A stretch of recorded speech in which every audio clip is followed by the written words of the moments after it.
네, 안녕하세요. 배구도사TV입니다.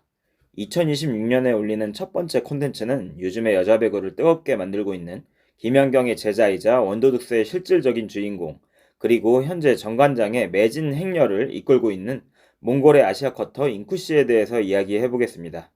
많은 분들이 인쿠씨에 대한 관심을 갖고 그 관심이 배구장으로 이어지고 있는 만큼 인쿠씨가 앞으로도 잘해주기를 바라는 마음이 큰데요.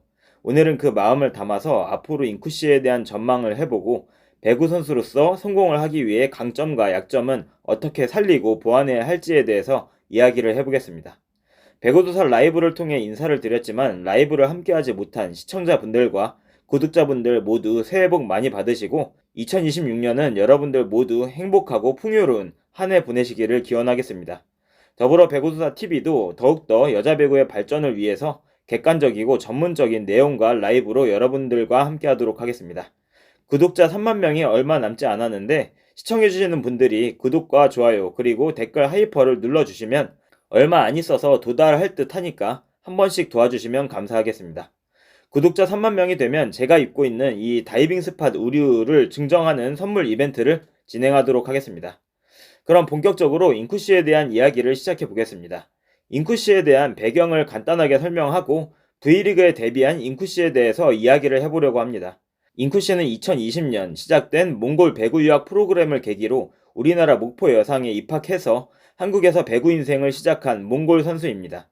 이 프로그램을 통해 우리나라에 온 선수들이 페퍼에 입단했던 어르엉을 비롯해 타미라, 아농거, 사마 같은 선수들입니다. 이 중에서 프로에 입단한 선수는 어르엉에 이어서 인쿠씨가 두 번째죠. 어르엉과의 차이는 어르엉은 염혜선의 부모의 양녀 자격으로 귀화를 해서 한국인 선수로 등록이 됐지만 인쿠씨는 아시아 쿼터로 등록이 된 부분입니다. 인쿠씨는 고등학교 때 양자로 들어갈 기회가 있었지만 본인이 결정하지를 못해서 그 기회를 포기했다고 인터뷰에서 밝힌 바가 있죠. 아마 그때 양자로 들어갔더라면 신인 드래프트로 나와서 지금 GS에 이주하나 도공의 김세빈과 함께 2년차가 되었겠죠. 그 후 고등학교를 졸업하고 목포 과학대에 입학하여 대학 리그에서 활동을 했고 대학 경기가 없는 시기에는 몽골의 다르한 모글스에서도 선수 생활을 이어갔습니다. 그러던 중에 인쿠씨 인생의 터닝 포인트라고 할 수 있었던 신인 감독 김연경을 만났고 그 프로그램에서 거의 주인공격으로 많은 지분을 차지하며 가능성을 보여줬습니다. 원더둑스에서의 활약상이 인쿠씨가 현재 정관장에 영입된 가장 큰 계기가 됐죠. 김연경 감독의 말을 잘 못 알아듣고 미숙한 플레이를 반복하던 인쿠씨는 왜 이렇게 김연경의 말을 못 알아듣고 늘지 않냐는 비난도 많이 들었었습니다. 프로그램 초반 김연경 감독이 인쿠씨에게 지적하는 장면이 많이 나왔기 때문에 욕바지 느낌도 있었지만 그런 장면들이 인쿠씨를 막판으로 갈수록 빛나게 할 것이고 V리그에 데뷔할 가능성이 가장 높은 선수를 인쿠씨라고 제가 콘텐츠에서 이야기를 했었죠. 그 후 사람들의 관심 속에 언더독스가 끝나고 인쿠씨가 다음 해를 준비하는 동안에 새로운 기회가 찾아왔습니다.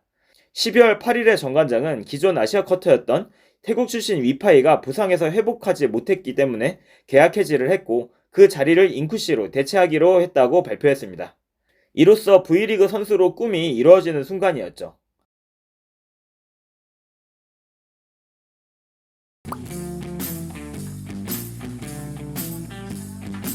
안녕하세요. 정관자 레드스박스 등번호 1번 인쿠이 선수입니다. 반갑습니다.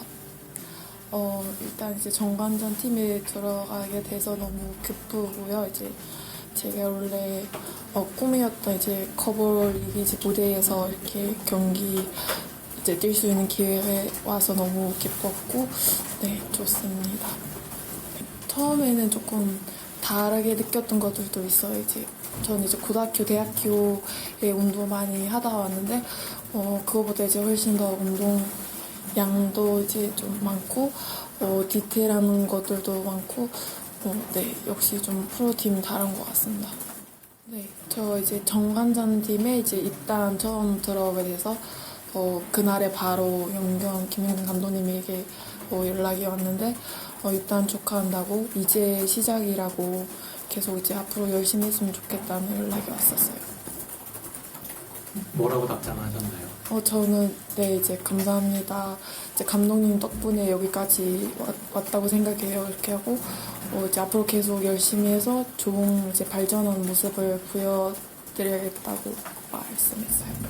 네네, 선발로 준비 일단 하고 있어요.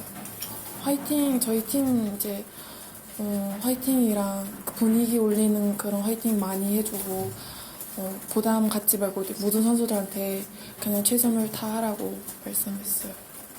네, 몽골 리그에 있다가 중간에 와서 좀 많이 갔다 왔다 해서 그 팀 훈련을 많이 못했지만 이제 앞으로 계속 합을 맞춰서 잘 할 것 같습니다.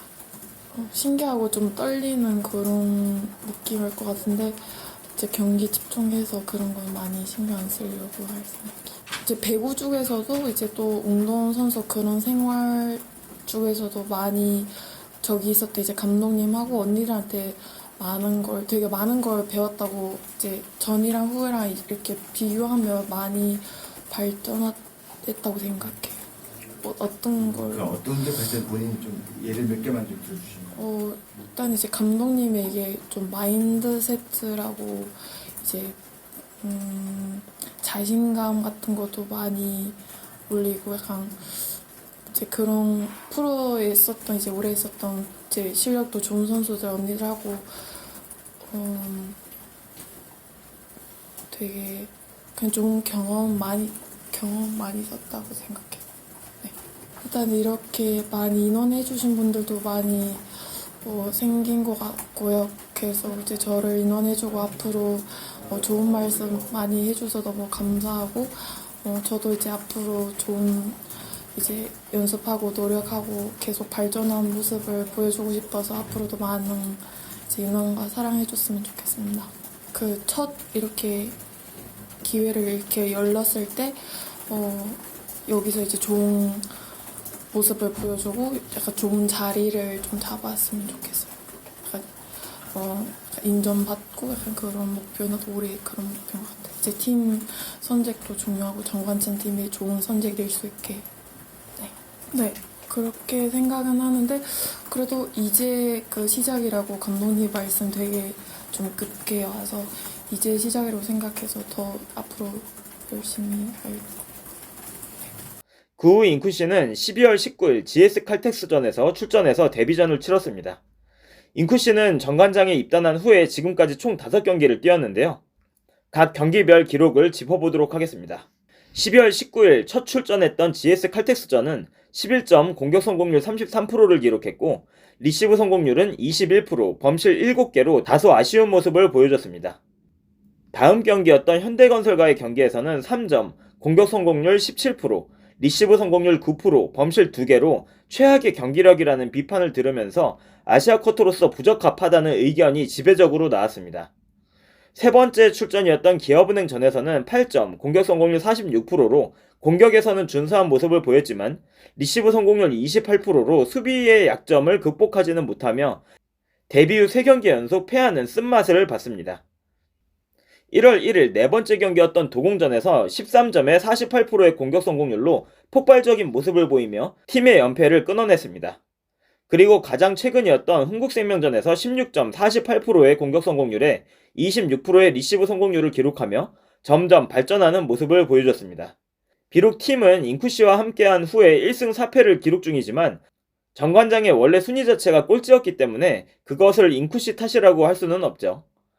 인쿠씨가 출전한 5경기의 내용을 한 문장으로 정리해서 평가해보면 공격수로서의 가능성은 보였지만 수비는 불안하다라고 할 수 있을 것 같습니다. 인쿠씨는 원래 고등학교 시절부터 공격력은 최상으로 평가를 받았었죠. 목포 여상 시절에도 득점왕을 한 적이 있고 목포 과학대에서도 득점왕을 한 적이 있습니다. 원도둑스에서도 가장 공격력이 빛난 선수였기 때문에 공격은 어느 정도 괜찮을 것이다 라는 평가가 많았습니다. 그러나 문제는 수비력인데 인쿠씨의 리시브 능력이 약한 것은 마찬가지로 고등학교 때부터 일정한 평가가 있었습니다. 그렇기 때문에 리시브나 디그 또 여러 기본기 부분에서 약점이 있습니다. 라이브에서도 많이 언급한 부분이지만 인쿠씨가 신인 드래프트로 뽑힌 한국 선수라면 시간을 주고 공격을 강화하고 리시브를 발전시켜 나가는 최고의 그림을 그릴 수 있겠지만 아시아 쿼터임을 감안하면 지금 상태로는 다음 시즌 아시아 쿼터로 뽑히기는 어렵습니다. 게다가 당장 다음 시즌부터는 아시아 쿼터가 자유계약제로 바뀌면서 선수들의 퀄리티도 올라갈 예정이니까요. 지금까지 잉쿠씨가 V리그에서 보여준 기록은 5경기 51점, 평균 득점 10점, 공격 성공률 40%로 준수한 모습인 반면에 블로킹은 세트당 0.19개, 리시브율 12%로 수비적인 약점을 보여주고 있습니다. 제가 예상한 잉쿠씨의 올해 성적은 경기당 평균 13점 내외, 리시브율 15% 내외 수준인데 비슷하게 가고 있는 경기력인 것 같네요. 안타까운 것은 아까도 언급했지만 잉쿠씨가 신인이 아닌 아시아 쿼터라는 부분이고, 또 하나 우려스러운 점은 잉쿠씨의 소속팀이 선수 개인의 실력 향상이 이루어지지 않는 정관장이라는 것입니다. 고등학교 때 잉쿠씨 못지않았던 이선우, 박혜민, 곽선욱, 전다빈 모두 1라운드 상위 픽의 명성과는 다르게 성장하지 못하고 정체되는 시즌을 반복하고 있고, 그것은 감독과 코치의 역량 부족으로 나온 결과물입니다. 게다가 잉쿠씨의 성장을 더 어렵게 하는 부분 역시 팀원 구성과 관련이 있습니다. 잉쿠씨는 공격에 장점이 있고 수비에는 약점이 있는 선수죠. 그래서 대각으로 수비적 강점이 있는 선수와 함께 뛰어야 밸런스가 맞고 상호 보완을 할 수 있습니다. 그러나 정관장 아웃사이드 히터에는 그런 선수가 없죠. 도공전에 팡팡을 받은 박혜민이나 곽선욱, 이선우 모두 잉쿠씨를 도울 만한 수비력을 가지고 있지 못합니다. 따라서 앞으로 더 수비적인 약점이 드러날 가능성이 높죠. 상대 입장에서는 2명 중에 1명만 리시브를 터뜨려도 경기를 쉽게 풀고 갈 수 있으니까요. 선수가 성장하는 과정에는 동료들의 도움이 필수적인데, 잉쿠씨의 경우에 득점으로 빛날 수는 있지만 약점에서 도움을 받을 수 없는 점이 아쉬운 부분입니다. 아시아 쿼터로서 마지노선은 공격 성공률 40% 수준에 리시브율 30% 정도라고 봐야 합니다. 도공의 타단차를 기준으로 보면 되겠죠. 그런 면에서 정관장이 올 시즌 끝나고 잉쿠씨와 재계약할 가능성이 거의 없다고 봐야 하는데, 잉쿠씨 입장에서는 이번 시즌에 최대한 많이 출전을 해서 실력을 키워야 하고, 특히 본인의 약점인 기본기와 수비력을 개선하기 위한 노력을 해야 합니다. 공격적인 면에서는 파워는 충분한 편이니까 지금보다 다양한 위치에 볼을 놓을 수 있는 테크닉적인 부분, 코스 연타와 팁을 더 세련되게 만들어주는 미팅 능력, 이런 부분이 좀 필요하고, 수비적인 면에서는 기본적인 리시브와 더불어서 2단 연결과 후위 수비 부분을 더 성장시켜야 합니다. 제가 조언을 하자면 팀 훈련에서 하는 훈련 이외에 김연경 감독이나 주변 사람들에게 자신의 문제점에 대한 조언을 듣고 개인적으로 약점을 보완하는 복귀와 훈련도 병행할 필요가 있습니다.